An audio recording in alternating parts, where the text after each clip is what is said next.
So there's a lot of people who, give talks, give lectures in a mosque or, just generally those very comfortable environments like universities. But you moved away from that and you dragged everybody else to Africa. Yes. What is the point of you being in Africa when you could be giving a lecture and a nice talk somewhere? Because I know for a fact that there are results here that you can see and calculate. When you do a talk, which is a great thing, when you do a lecture, when you do a debate, online or offline, in venues like universities, halls, mosques, and elsewhere, when you do talks, you don't know what the result might be. You cannot calculate it. It may be big, it may be small.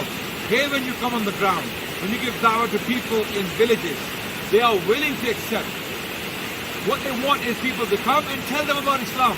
They don't argue, they don't debate, they listen attentively. They are very intelligent. They know how powerful, how beautiful, how convincing Islam is. When they hear the word of Allah, when they hear the word of Islam, they say labbaik. They accept wholeheartedly. We've seen that phenomenon. We have seen that. But if you make a video online, say you give talks say you give a talk at a prestigious university, yes, that talk will be seen by tens of thousands of people, if not hundreds of thousands. It has its place. It is important to continue with that tradition. Okay, we cannot belittle that because those people also need dawah. But when I see results calculating souls, we are dealing with souls. Each human being is a soul. Each human being deserves to hear the word of Allah. Okay, so the results in the Western world are far less in comparison to what we have in Africa. More souls accept Islam here than they do in the Western world. Okay, for many reasons. There are many reasons for that. Well, number one, wealth and desires. When you're wealthy, you forget Allah. When Distraction. Arrogance as well. Arrogance, distraction, pride, we know it all. We don't need a religion. We are happy without a religion. Yeah, we have enough of Christianity. People in Africa don't have that attitude. People in Africa, however happy they may be, and they are very happy by the way, they still want to know the truth. Okay, they are not satisfied with the current system. They're not happy with that. Whatever they are following in Africa and sub-Saharan Africa, they're not satisfied. They have no attachment to all these different denominations they follow currently. That's why they see Islam as the solution. Islam forbids alcohol consumption or intoxicants. That's a big problem in Africa. Colonialism brought drunkenness with it. Okay, on an industrial scale. People know this. People of Africa are not stupid.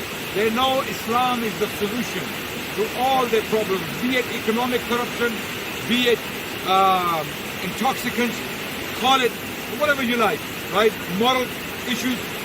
People of Africa can see that the Muslims have something better. And that's why they're here. That's why we are here.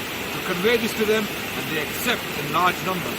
They accept. If they weren't accepting, it would be a different story. If they were fighting back, they were resisting, but they're not throwing stones at you. They're not fighting you. They are welcoming you. And singing songs. Absolutely. Their welcome will overwhelm you.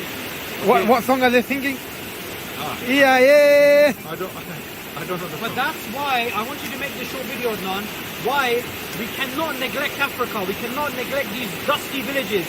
We happen to be at a place which is not a dusty village, but this is one of the blessings of Allah that when you travel, you get to You will meet some of the best people in the world, some of the most humble people in the world. They are so humble that they will thank you for preaching to them and then accept your religion and even thank you afterwards for coming to them. And then they will ask you to teach them.